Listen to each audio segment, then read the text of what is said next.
రైతులందరూ తప్పనిసరిగా ఆరుతడి పంటల సాగు వైపు మొగ్గు చూపాలని చంద్లాపూర్ గ్రామ సర్పంచ్ సురగోని శేఖర్ గౌడ్ పిలుపునిచ్చారు. సిద్దిపేట జిల్లా చిన్నకోడూరు మండలం చంద్లాపూర్ గ్రామంలో నిర్వహించిన మీడియా సమావేశంలో మాట్లాడిన ఆయన గ్రామసభ కార్యక్రమాన్ని విజయవంతంగా నిర్వహించినట్లు తెలిపారు. గ్రామ ప్రజలు పెద్ద సంఖ్యలో గ్రామసభకు హాజరై గ్రామాభివృద్ధిపై తమ అభిప్రాయాలను వెల్లడించారని చెప్పారు.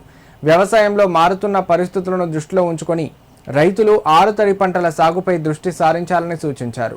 అలాగే ప్రతి రైతు మల్బరీ తోటల పెంపకంపై ప్రత్యేక శ్రద్ధ చూపితే మెరుగైన ఆదాయం పొందే అవకాశం ఉంటుందని పేర్కొన్నారు. గ్రామంలో తాగునీరు, రహదారులు, విద్యుత్, పారిశుద్ధ్యం లేదా ఇతర ప్రజా సమస్యలు ఏవైనా ఉంటే వెంటనే గ్రామ పంచాయతీ దృష్టికి తీసుకురావాలని ఆయన గ్రామస్తులకు విజ్ఞప్తి చేశారు.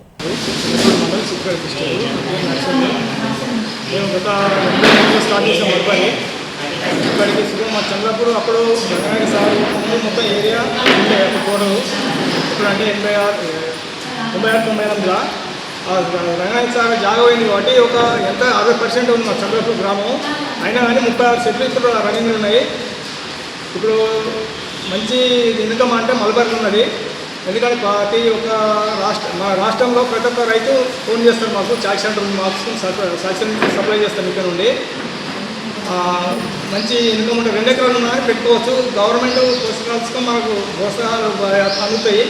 దానివల్ల వస్తాం మనకు ఒక 4,50,000 గవర్నమెంట్ ఇస్తుంది. సెంట్రల్ గవర్నమెంట్, సెంట్రల్ గవర్నమెంట్ కలిపి. పెట్టుకునే రైతులకు ఏమి ఇబ్బంది పడకుండా ఫోన్ చేయవచ్చు. లేకపోతే పక్కన ఉన్న రైతులను మల్బరీ రైతులను తెలుసుకోవచ్చు. 57,761 రూపాయలు పశువుల బాధకు 12,000 రూపాయలు మల్బరీ తోట పెంచి ఇతరులకు సప్లై చేసిన వాళ్ళకి 12,000 గతంలో ఈజీఎస్సీ ఉండే. ఇప్పుడు ఈపీజీవి రామ్జీ పేరు మార్పుకోవడం వల్ల వాళ్ళకు పాత చెక్కులు ఇవ్వడం జరిగింది.